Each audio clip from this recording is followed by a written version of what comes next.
Assalamualaikum Bu Daryani, selamat siang. Waalaikumsalam. Selamat siang, Bu Ratna. Iya, bagaimana kabar hari ini Bu Daryani? Alhamdulillah, kabar saya baik, Bu. Bagaimana dengan kabarnya Bu Ratna? Alhamdulillah, kabar saya juga baik. Eh, Bu Yani hari ini akan melakukan praktek coaching ya? Iya, betul, Bu.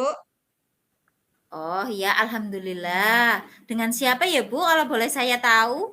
Nanti saya akan praktek coaching dengan Pak Salafuddin.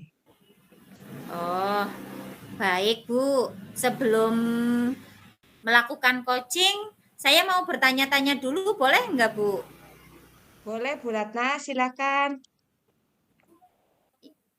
Untuk praktek coaching nanti, rubrik penilaian yang akan digunakan oleh Bu Daryani, itu apa nggih Bu?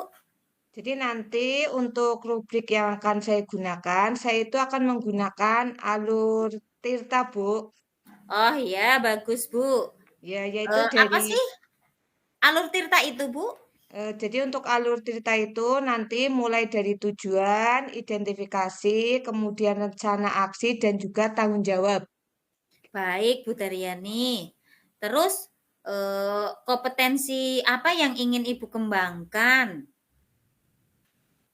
Jadi untuk kompetensi yang akan saya kembangkan itu tentang pertanyaan yang berbobot, Bu. Jadi Hmm. pertanyaan yang berbobot, kemudian sifatnya terbuka, sehingga nantinya coach itu akan menemukan ide-ide sendiri. Ya, baik. Berarti nanti Ibu akan menggunakan pertanyaan berbobot untuk membantu Koci menemukan ide-ide sendiri dalam mengatasi permasalahannya nggih, Bu nggih? Iya, betul sekali, Bu. Baik, Bu Diani. Kira-kira hanya itu yang bisa saya sampaikan. Silahkan Ibu bisa langsung memanggil Pak Salafuddin untuk mempraktekkan praktek coaching pada hari ini, Bu. Baik, Bu. Pak Salafuddin, Pak Ya, Salafuddin. iya Bu Yani sudah bergabung. Ya, selamat siang Ibu Yani. Apa kabarnya hari ini, Bu? Selamat siang, Pak Udin. Alhamdulillah kabar saya baik. Bagaimana dengan kabarnya Pak Udin? Alhamdulillah baik juga, Bu. Ya, mohon maaf Ibu, saya meminta waktu sebentar. Saya mau bercerita tentang yang saya rasakan pada akhir-akhir ini nih, Bu. Oh iya, silakan. Monggo Pak Udin mau bercerita apa? Begini Bu Yani, akhir-akhir ini saya merasa murid saya itu pada saat di kelas, kalau saya mengajar itu kurang antusias. Dalam menerima pelajaran pun mereka itu kan, apa ya Bu, dalam mengerjakan tugasnya itu cuma 60% dari keseluruhan. Begitu ya Bu? Oh, begitu ya Pak Udin. Nah, dari obrolan ini, apa yang Pak Udin harapkan ya? Jadi dalam pembicaraan kita kali ini saya mengharapkan dengan berbincang-bincang, permasalahan ataupun yang saya hadapi itu mendapatkan solusi, sehingga solusi itu, dapat meningkatkan antusiasme murid-murid saya yang saya ajar di kelas begitu, Bu. Oh, begitu ya, Pak. Jadi, untuk permasalahannya Pak Udin itu, anak-anak itu belum antusias dalam kegiatan belajar mengajar. Betul seperti itu, Pak? Iya, betul sekali, Bu. Jadi anak-anak saya itu kalau di dalam kelas masih, apa ya, masih pasif dan masih kurang bersemangat, saat mengikuti pelajaran ada yang tidur, ada yang asik bermain sendiri, bahkan ada yang, apa ya, ngobrol sama temannya begitu, Bu. Oh, begitu ya, Pak. Iya, Bu, Eh, bahkan, eee, saya pernah melakukan kegiatan berdiskusi tapi, anak-anak masih belum terpancing dengan metode yang saya terapkan tadi, sehingga partisipasi keaktifan siswa itu dalam belajar mengajar pun masih kurang, begitu, Bu. Hmm, menurut Pak Udin, kira-kira apa saja yang membuat murid-murid Pak Udin itu kurang antusias dalam mengikuti pembelajaran Pak Udin? Kalau saya ingat kembali, hal yang menyebabkan murid-murid saya itu kurang antusias dalam pembelajaran itu yang pertama mungkin pembelajaran yang saya terapkan mungkin membosankan. Jadi terlalu monoton, saya juga terlalu dominan untuk berbicara, bercerita ataupun ceramah di depan murid-murid.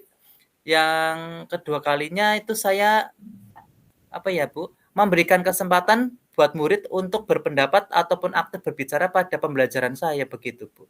Jadi mereka itu Oh, kurang aktif begitu. oh begitu ya Pak. Nah, Iya. kira-kira apa saja yang bisa membuat murid Bapak itu menjadi antusias dalam mengikuti pembelajaran? Menurut saya, murid-murid pastinya menginginkan pembelajaran yang asik, menyenangkan, dan tidak membosankan. Apalagi ini mungkin ditambah dengan praktek kali ya Bu, seperti itu. Oh, oh iya, wah, saya sependapat dengan Pak Udin. Lalu Pak Udin, menurut pendapat Bapak, nah, apa saja yang bisa membuat murid-murid Bapak itu asik dan tidak bosan dalam pembelajarannya Pak Udin? Kalau menurut saya, pembelajaran itu harus berpusat kepada murid ya Bu. Jadi di situ murid diminta untuk aktif dalam pembelajaran, kemudian adanya mungkin diselingi ice breaking ataupun games dalam disisipkan dalam pembelajaran sehingga mungkin lebih menarik lagi ya Bu. Jadi anak-anak itu tidak bosan, tidak mengantuk begitu saat pelajaran. Iya ya Pak, betul. Kemudian mengenai tugas yang diberikan kepada murid-murid Bapak, apakah termasuk dalam penyebabnya sehingga anak-anak itu kurang antusias dalam pengumpulan tugas? Mungkin dari pengamatan saya karena banyak tugas dari saya gitu ya Bu. Jadi dalam mengisi banyak pertanyaan juga tanpa saya memberikan sumber belajar yang dari mana apa ya yang dari mana tepatnya dan sumber belajar pun itu yang beragam dan mungkin kurang mengasihkan bagi mereka seperti itu Bu. Kalau boleh tahu, untuk di kelas itu Pak Udin menggunakan sumber belajar apa saja ya? Kalau di kelas dominan saya itu menggunakan buku teks yang ada di perpustakaan Bu. Saya memanfaatkan buku teks yang perpustakaan begitu Bu. Selain buku teks, adakah sumber belajar yang lain, Pak? Saya pikir banyak, ya sumber belajar kan contohnya lagi, video ada yang di YouTube, terus, membuat artikel, terus ada tulisan ilmiah di internet, atau bisa juga menggunakan aplikasi yang sedang tren sekarang ya, Bu. Seperti ada TikTok, ada Reel, terus ada apalagi tuh, Capcut, terus banyak sekali mungkin bisa diterapkan kali ya, Bu? Iya, betul sekali, Pak. Dan saya yakin bila Bapak itu bisa menggunakan berbagai sumber belajar yang lain, itu pasti bisa membuat murid Bapak itu antusias dalam mengikuti pembelajaran. Iya betul juga ya, Bu. Iya, Pak.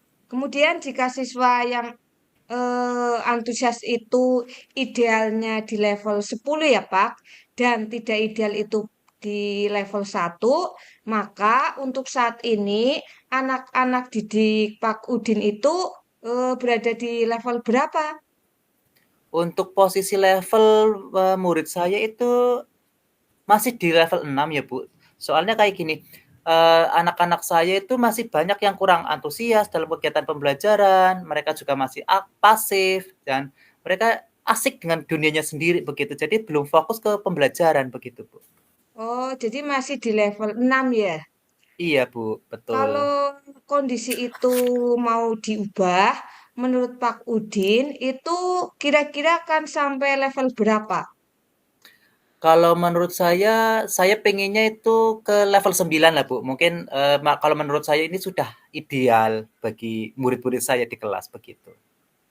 Oh, jadi Pak Udin itu menginginkan di level 9. Iya, Bu. Nah, menurut Pak Udin, apa yang bisa Bapak rencanakan untuk mencapai nilai ideal itu?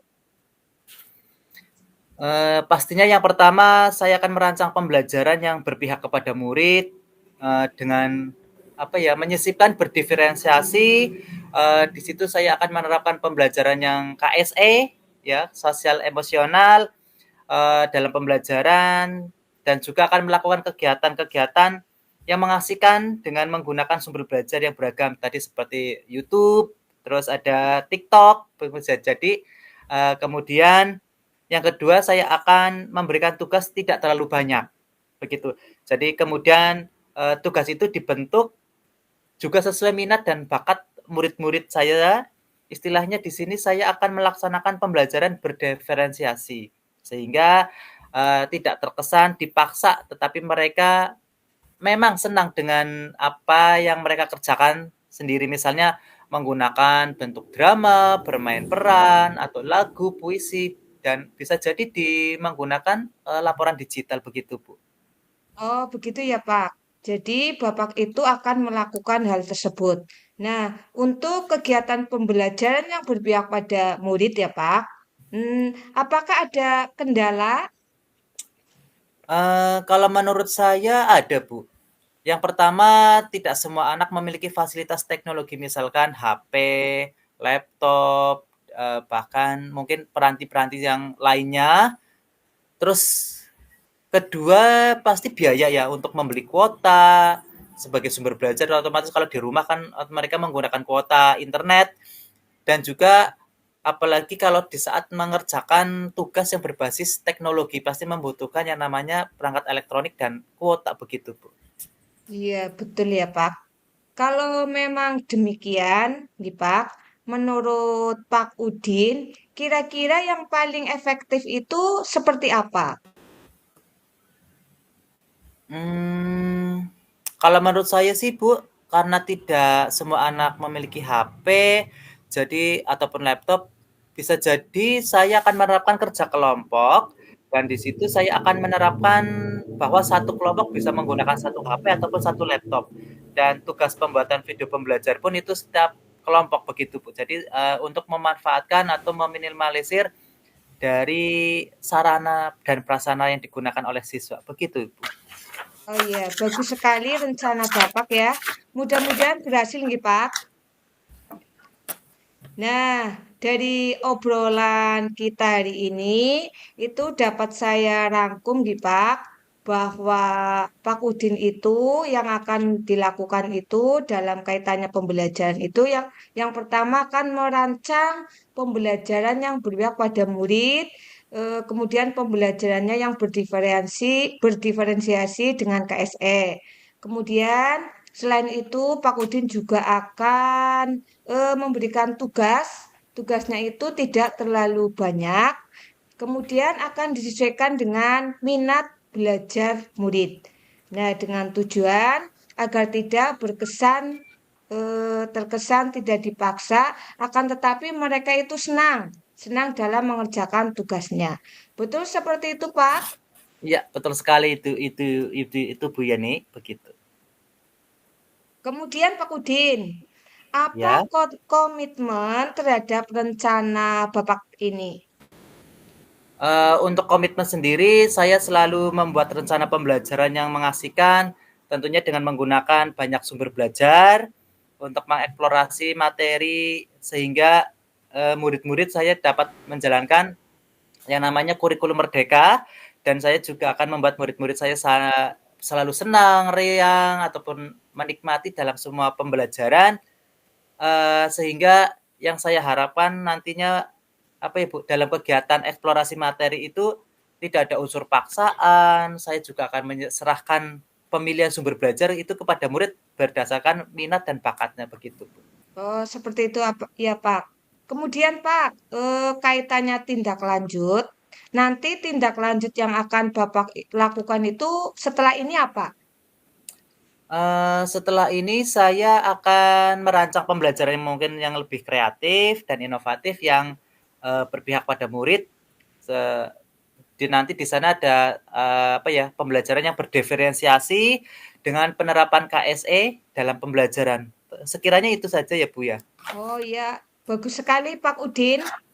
Saya sangat mendukung rencana dari Bapak dan mudah-mudahan semuanya berjalan lancar nih Pak. Amin, Bu. Ya, terima kasih banyak ya Bu Yani. Ya, sama-sama Pak. Kemudian Pak, pada sesi ini, apakah obrolan kali ini sudah sesuai dengan tujuan awal Bapak? Ya, untuk pembicaraan kita kali ini alhamdulillah Bu sudah. Jadi saya tadi sudah tahu apa yang harus saya lakukan dalam pemecahan masalah yang saya hadapi sekarang ini Bu. Baik Pak Udin, semoga Bapak itu bisa mempraktekkan apa yang sudah Bapak rencanakan, sehingga kondisi ideal yang Bapak harapkan yaitu di level 9 itu bisa tercapai nih Pak. Iya, terima kasih Bu Yani atas waktu ya untuk kita sharing kali ini. Mudah-mudahan kita semua bisa menjadi guru yang selalu dirindukan oleh murid-murid ya Bu. Ya, amin. Sama-sama nih Pak. Terima Ya, kasih juga. terima kasih juga Bu. Mohon pamit, saya akan melanjutkan aktivitas yang lainnya. Terima kasih ya Bu atas waktunya. Assalamualaikum Sama-sama warahmatullahi Pak. wabarakatuh. Waalaikumsalam warahmatullahi wabarakatuh. Wah, luar biasa sekali nggih Bu, praktik kucing yang tadi sudah Bu Yani lakukan. Iya, iya Bu, alhamdulillah. Lancar nggih Bu nggih? Ya, alhamdulillah Bu, tadi untuk praktek coachingnya berjalan lancar sesuai dengan Ya, harapan. ya. Apa yang tadi sudah Bu Yani lakukan dalam praktek coaching? Apakah indikator tadi yang disampaikan sama Ibu itu sudah sesuai, Bu? Eh, iya Bu, jadi alhamdulillah tadi untuk coaching itu sudah menyebutkan ide-ide kreatif untuk menyelesaikan masalahnya dan tentunya itu akan segera dilakukan. Ya, baik Bu Yani. Mohon izin ya Bu untuk menyampaikan pengamatan saya dari kegiatan praktek kucing yang Bu Yani lakukan dengan Pak Udin, nggih. Nggih, monggo Bu. Eh, Menurut pengamatan saya di sini, Ibu tadi sudah menyampaikan pertanyaan-pertanyaan yang berbobot, sehingga bisa memancing Koci untuk bisa menemukan ide kreatif, untuk bisa menyelesaikan permasalahannya. Dengan tentunya tadi dengan menggunakan alur tirtang ya Bu nggih. Nggih Terus Bu. nggih, dan tadi juga Ibu sudah menyebutkan siapa saja yang terlibat atas implementasi yang akan dilaksanakan oleh Koci. Itu Iya Bu Bu. yang menurut saya. Terus dari 3 komponen seorang coach, kompetensi coach yang dimiliki, yang ingin Ibu kembangkan ke depannya itu apa Bu? Jadi untuk yang dikembangkan ke depannya itu saya itu masih ingin mengembangkan kompetensi pertanyaan yang berbobot, Bu. Oke. Pertanyaan yang berbobot, kemudian juga bersifat terbuka. Sehingga nanti untuk coach itu bisa menggali potensi. Jadi saya itu bisa menggali potensi dari coach untuk mengembangkan ide-ide kreatifnya. Wah, bagus sekali Bu Yani ya. Terima kasih banyak. Semoga kedepannya Bu Yani bisa melakukan praktek coaching ini lebih baik lagi dan dilakukan dengan rekan sejawat yang lainnya. Gitu Bu. Amin. Terima kasih, Ibu. Nggih, sama-sama. Saya akhiri nggih Bu nggih. Nggih, Terima monggo. kasih semuanya. Nggih. Assalamualaikum warahmatullahi wabarakatuh. Waalaikumsalam warahmatullahi wabarakatuh.